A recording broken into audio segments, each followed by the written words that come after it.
ما هو مش عشان الجو حرك مش هولع الفرن، لا ده انا هولع الفرن وهعمل احلى قرص ساده وبعجه وبنص كيلو دقيق بس على الخطير.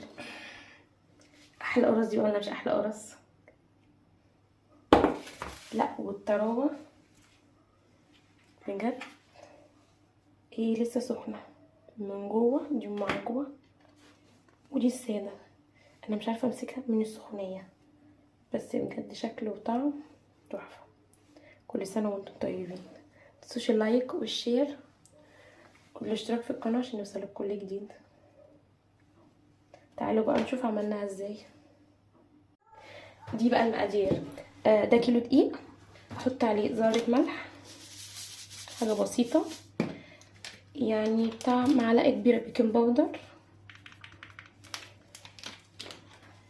ودي كوبايه ميه فطر عادي يعني دافيه، احط عليها معلقتين كبار خميره. ده كيس خميره اللي هو دريم، نص بس مش كله. بحط معلقه سكر كبيره.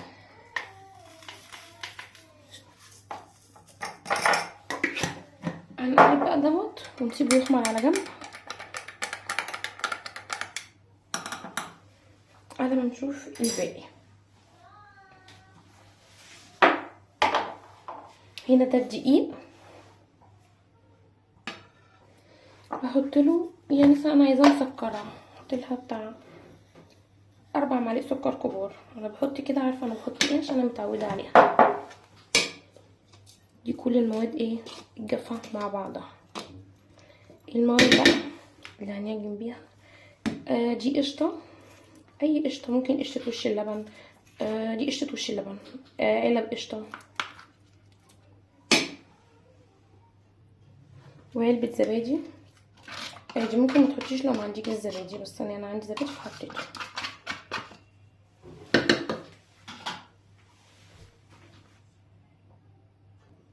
وحطيت 4 معالق سمنه كبار، وهنقلبها بقى. قلب كل المواد دي مع الدقيق لغايه ما يعني تتغلب بيه.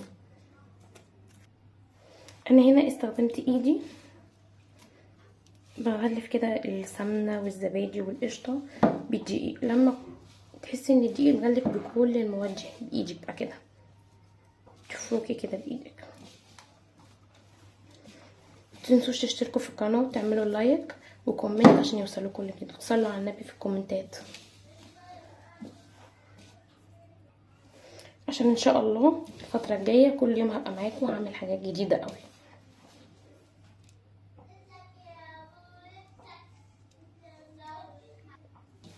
هنا كان الدقيق كله اتغلف بالسمنه. دي نص كوبايه الميه على الخميره على السكر بعد ما خمرت.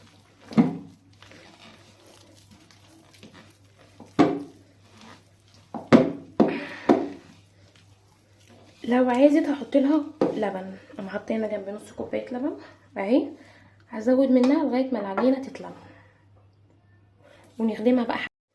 هنا هي عجنتها لما خلاص ايه بقيت بصوا بتتلم كده، خدت نص كوبايه لبن. احطها بقى في بوله واسيبها ترتاح بالظبط ربع ساعه، ما بسيبهاش تخمر، هي ربع ساعه بالظبط. ده بلح اللي هو بتاع رمضان، بلح العادي اللي هو العلب ده. قلت اعمل كام واحده بعجه فحطيتها، فصصته وحطيت عليه معلقتين ميه كده.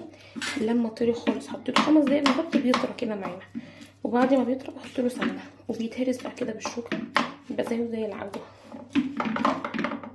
هي هنا كانت خمرت ويعتبر قطعتها، دي اللي هي الساده اهو. وبقى دي العجوه اللي انا عملتها. هخلص بقى وهسيبها تخمر بالظبط. انا مولعه الفرن، لما سخن هسيبها تخمر نص ساعه وادخلها الفرن بعد ما تخمر. انا هنا بقى هدخلها اسيبها تخمر حبه نص ساعه بالظبط.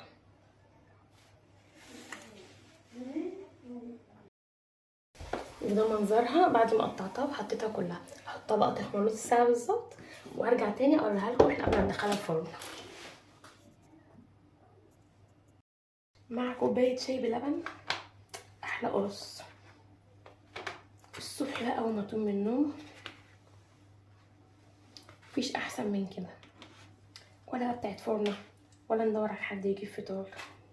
يعني القرص دي ونشوف حد يعمل لنا فطار، طب ليه؟